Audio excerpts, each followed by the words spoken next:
भाई सबको राम राम अगेन। तो हमने कैग पढ़ लिया, हमने फाइनेंस कमीशन पढ़ लिया। 148 से 151 कैग, 281 फाइनेंस कमीशन। आर्टिकल बता रहा हूँ ये। अब हम पढ़ते हैं इकोनॉमिक्स। ये इकोनॉमिक्स का सिलेबस है और आज हम ये पढ़ेंगे। बहुत बेसिक सा है ये, बहुत ज़्यादा बेसिक। इसमें से क्या पता एक क्वेश्चन आए ना आए, कुछ नहीं पता, बट हो सकता है एक क्वेश्चन आ जाए। So basic concept of economics of micro economics. सबसे पहले हम पढ़ते हैं माइक्रो और मैक्रो इकोनॉमिक्स। अब माइक्रो इकोनॉमिक्स होती है होम लेवल पे, मतलब होम लेवल पे होगी, और अपना किसी भी बिल्डिंग लेवल पे कोई भी एक छोटा मोटा व्यापार चलाता है उसके लेवल पे, तो वो होती है माइक्रो, मतलब छोटे लेवल पे, छोटा सा। मैक्रो मतलब बड़े लेवल पे, मतलब जिसमें जीडीपी इंक्लूड हो, ग्रॉस डोमेस्टिक प्रोडक्ट,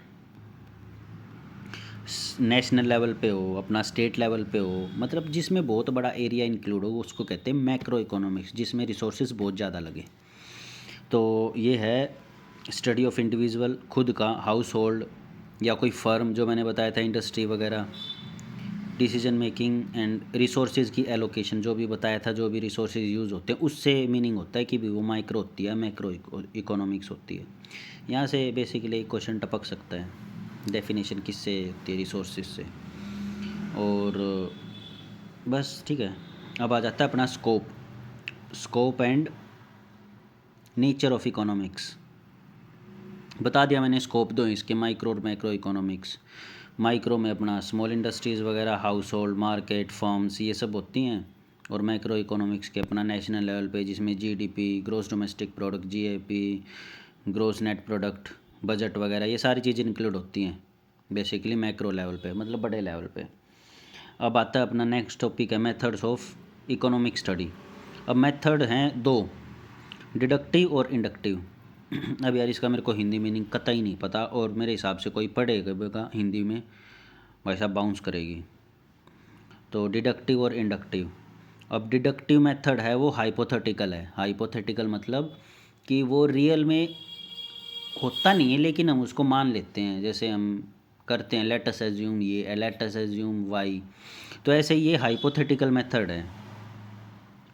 जैसे कि एक इंसान को सब कुछ पता है, फैक्चुअल इन्फॉर्मेशन, और वो उसकी लॉजिकल रीजनिंग बहुत अच्छी है, और वो कंक्लूज़न लेता है। कंक्लूज़न कैसे लेता है, मतलब एक इंसान को सब कुछ पता है, उसके बाद वो इकोनॉमी के बेसिस पे अपना काम करता है। जैसे उसकी ऑब्जर्वेशन बहुत अच्छी है, लॉजिकल रीजनिंग बहुत अच्छी है, वो ऑब्जर्वेशन के थ्रू टेस्टिंग करता है, मतलब कि वो देखता है पहले कि हाँ ये ऐसे हो रहा है, ये ऐसे हो रहा है, फिर वो उसके अंदर रीजनिंग लगा जाए, अच्छा ये ऐसे क्यों हो रहा है, अच्छा बेसिकली इसका ये मीनिंग है कि ये चीज़ ऐसे चल रही है, एक फर्म ऐसे चल रहा है। फिर वो देखेगा, धीरे धीरे ऑब्जर्वेशन लगाएगा, मतलब धीरे धीरे सीखेगा, ये पता लगेगा कि ऐसे क्यों हो रहा है। तो ये एक हाइपोथेटिकल, ऐसा होता नहीं है रियल में। इंडक्टिव मेथड है, ये है प्रैक्टिकल। इसमें हम इन्वेस्टिगेशन करते हैं चीज़ों की, ये ऐसा क्यों हो रहा है। जैसे कोई नेशनल लेवल पे जीडीपी हम काउंट कर रहे हैं, जीडीपी, तो हम ये देखेंगे जीडीपी काउंट करने के लिए हमने क्या क्या लिया। जैसे हमारे देश में कितनी चीज़ें बन रही हैं, हमारे देश के अंदर कितनी चीज़ें बन रही हैं, कहाँ से पैसा आ रहा है, कितने हम आदमी रिसोर्सेज हैं, कितने हम आदमी उनका उपयोग करने वाले। तो ये सब चीज़ें, उन चीज़ों को हम सीख रहे हैं ना, इन्वेस्टिगेट कर रहे हैं, तो वो होता है इंडक्टिव मेथड। अब मेथड ऑफ इकोनॉमिक स्टडी दो हैं, डिडक्टिव और इंडक्टिव। डिडक्टिव बेसिकली सारा एज्यूम पे चलेगा कि हमने ये एज्यूम कर लिया, हमने वो एज्यूम कर लिया। और इंडक्टिव सारा प्रैक्टिकल पे चलेगा, हम चीज़ों से सीखेंगे। हमारी अभी कोविड के टाइम पे हमारी इकोनॉमी बहुत ज़्यादा बुरी तरह से क्रैश कर गई, हमारी नहीं वर्ल्ड की। तो उससे क्या हुआ, हमने उससे सीखा। अब दोबारा दूसरी तीसरी लहर आई तो हमने उस चीज़ से सीख के और हमने ओवरकम कर लिया, तो वो है इंडक्टिव मेथड। और हमने डिडक्टिव मेथड कैसे लगाया, हम कोविड प्री के टाइम पे हमें ये लगा कि हमें तो सब कुछ आता है और हमने एज्यूम कर लिया कि हमने ऑब्जर्वेशन, लॉजिकल रीजनिंग, टेस्टिंग सब कुछ सीख लिया और हमें तो भाई साहब 30 मार्क आए हैं और किसी का कुछ मत मानो, सेंट्रल गवर्नमेंट ने सब कुछ लॉकडाउन कर दिया, ये कर दिया, वो कर दिया, किसी को कुछ मत आने का। तो उससे नुकसान क्या हुआ, अपने आप को सहनसा समझ रहे थे, लेकिन निकले क्या, फुस्सू। उससे क्या हुआ, जीडीपी बिल्कुल डाउन आ गई। दूसरी लहर में क्या किया, हमने उस पहली से सीखा, इन्वेस्टिगेशन किया, उससे हमारी जीडीपी ठीक चली। तो ये होता है method of economic study, inductive, deductive. ठीक है। फिर आता है इसकी प्रॉब्लम्स। प्रॉब्लम क्या क्या है इसकी, कि भाई साहब रिसोर्स नहीं है। अब प्रॉब्लम तो यही है ना, रिसोर्स नहीं है ढंग के। जो हमारी चाहत हैं ह्यूमन बीइंग की, मनुष्य की, वो बढ़ती जा रही हैं। अनलिमिटेड चाहत है। अब किसी के पास 2 रुपये, वो कहेगा 100 रुपये हो जाए, 100 हैं 1 लाख हो जाए, 1 लाख है 1 करोड़ हो जाए। तो यही रीज़न है इंसान और इंसान के बीच में डिफरेंसेस बढ़ते जा रहे हैं, क्योंकि चाहत बढ़ती जा रही है।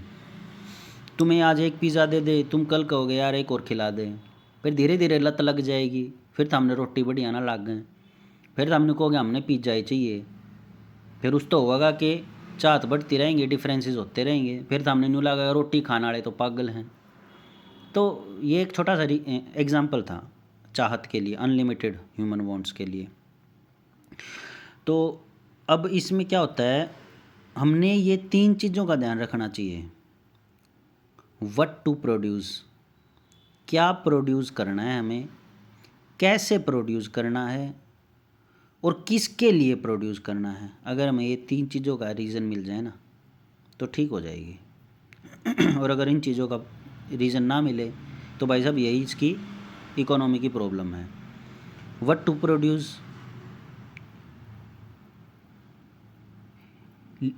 हमें जो है ना लिमिटेड रिसोर्सेज प्रोड्यूस करने चाहिए। इसीलिए हमारी कंट्री पैसा छाप छाप कर ना देती, जो करनी हो ना कहती भी सब तो ही बांट दो, 2-2, 3-3, 300-400 करोड़ रुपये सब तो हर घर में बांट दो। उससे होगा क्या, हर एक के पास अनलिमिटेड सोर्स आ जाएगा। अब एक केला बिकेगा, एक केला बिकता है 5 या 7 रुपये का, फिर क्या हो जाएगा, एक केला बिकेगा 1 लाख रुपए का, तो बात तो वही आ जाएगी। तो उससे क्या हो गया, महंगाई बहुत ज़्यादा आ जाएगी। तो हमें लिमिटेड रिसोर्सेज रखने पड़ेंगे। हाउ टू प्रोड्यूस, तो ये जो रिसोर्सेज इनको प्रोड्यूस कैसे करेंगे। अब इसमें बताया लेबर और कैपिटल। अब ये है लेबर की टेक्निक से प्रोड्यूस कर सकते हैं इनको रिसोर्सेज को, या फिर कैपिटल की टेक्निक से प्रोड्यूस कर सकते हैं। ठीक है।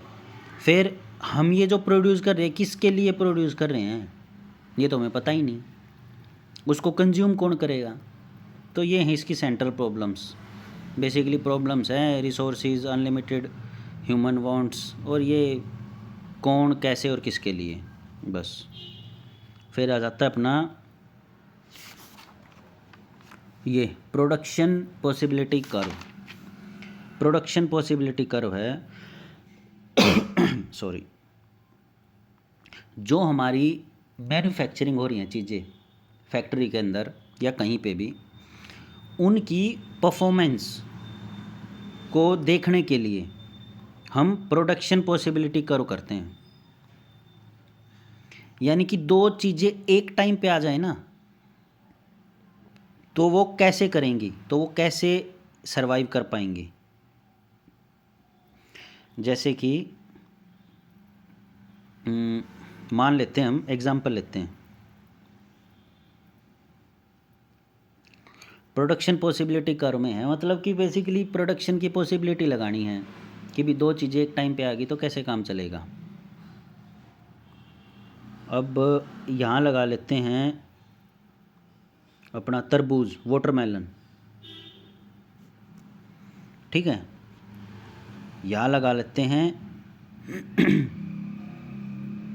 मांग वाले, लोग कितने हैं, पीपल, पैसे, ठीक है। अब मान लो वाटरमेलन है 100, 200, 300, 400, ठीक है। और जो हमारे पास पैसे नहीं, इसको एक काम करते हैं, एग्रीकल्चर लैंड लगा लेते हैं। अब हमारे पास है लैंड बहुत ज़्यादा, यहाँ पे हमारे पास 100 एकड़ लैंड। तो 100 एकड़ लैंड में हम क्या करेंगे, 400 लगा सकते हैं तरबूज आराम से। अब लैंड धीरे धीरे कम हो गई, अब आ गई 50 एकड़ लैंड, तो 50 एकड़ में लगेंगे 200। अब और कम आ गई, 30 एकड़ आ गई, तो 30 एकड़ में लगेंगे लगभग 150। तो इससे कर्व कैसा बनेगा, ये यहाँ पे जो हमारी नीड है ना, तो ये हमारी नीड इस अकॉर्डिंग आ जाएगी, ये 50 पे कि हमारा इंडस्ट्री भी सर्वाइव कर पाएगा, हमारे रिसोर्सेज भी बचे रहेंगे। अगर हम इससे नीचे चले गए तो एक चीज़ खतरे में पड़ जाएगी, इससे ऊपर चले जाएंगे तो दूसरी चीज़ खतरे में पड़ जाएगी। तो यहाँ पे क्या है, 50 पे यहाँ पे हमारा जो रिसोर्सेज है ना उसका पूरा यूटिलाइजेशन हो गया, मतलब इसके इस साइड इसने उपयोग कर लिया, इसके इस साइड इसने उपयोग कर लिया, तो यहाँ पे पूरा का पूरा रिसोर्सेज का यूटिलाइजेशन हो गया। तो अगर हम इसको थोड़ा सा और ऊपर करके देखें और ये ऐसे बने, तो ये ऐसे बन जाएगा।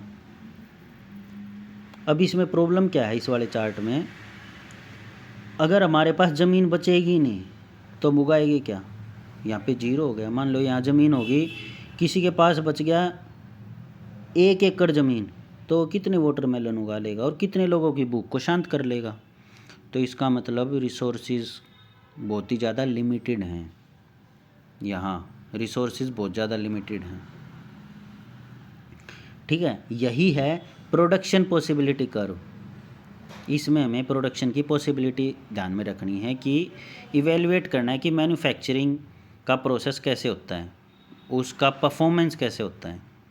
Evaluate the performance of manufacturing system when 2 commodities are manufactured together, जब 2 कमोडिटीज़ एक साथ मैन्युफैक्चर्ड होती हैं। चलो एक और एग्जांपल लेते हैं। ये यहाँ पे मान ले एक साथ कमोडिटी होती है पेट्रोल, डीजल। हालांकि ये non renewable source of energy हैं, जो एक बार ख़त्म हो गए तो दोबारा नहीं आ सकते, ये उसमें आ सकता है। ठीक है, पेट्रोल इतना है तो पेट्रोल के वाहन ज़्यादा होंगे, पेट्रोल इतना हो जाएगा तो पेट्रोल के वाहन कम हो जाएंगे। पेट्रोल इतना है तो डीजल के वाहन कितने हैं, बहुत ज़्यादा कम, 1। पेट्रोल 10 है, 10 लाख मेट्रिक टन टीएमसी है, तो डीजल कितना रहेगा, इतना रहेगा। पेट्रोल के वाहन इतने तो डीजल इतना रहेगा। धीरे धीरे डीजल के वाहन बढ़ेंगे तो पेट्रोल के वाहन कम हो जाएंगे, क्योंकि पेट्रोल की कंजप्शन इतनी ज़्यादा शुरू में हो गई कि वो कंजप्शन अपने आप धीरे धीरे कम हो जाएगी। तो ये ऐसे बनेगा, और बीच में आ गए यहाँ कहीं दोनों के दोनों ये रिसोर्सेज यूटिलाइजेशन फुल हो जाएगा इनका, यहाँ कि इसका भी ऑफ हो गया और इसका भी ऑफ हो गया। अब ये धीरे धीरे धीरे धीरे कम होंगे, धीरे धीरे।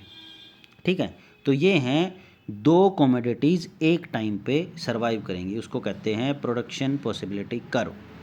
चलो एक topic complete, thank you, all the best. Second topic जो है अपना ये theory of demand and supply, इसमें अपना ये बहुत ज़्यादा है, मार्सिलियन अप्रोच और इंडिफरेंस कर्व अप्रोच, ये दोनों बहुत ज़्यादा इंपॉर्टेंट है, ये अपना कल करेंगे।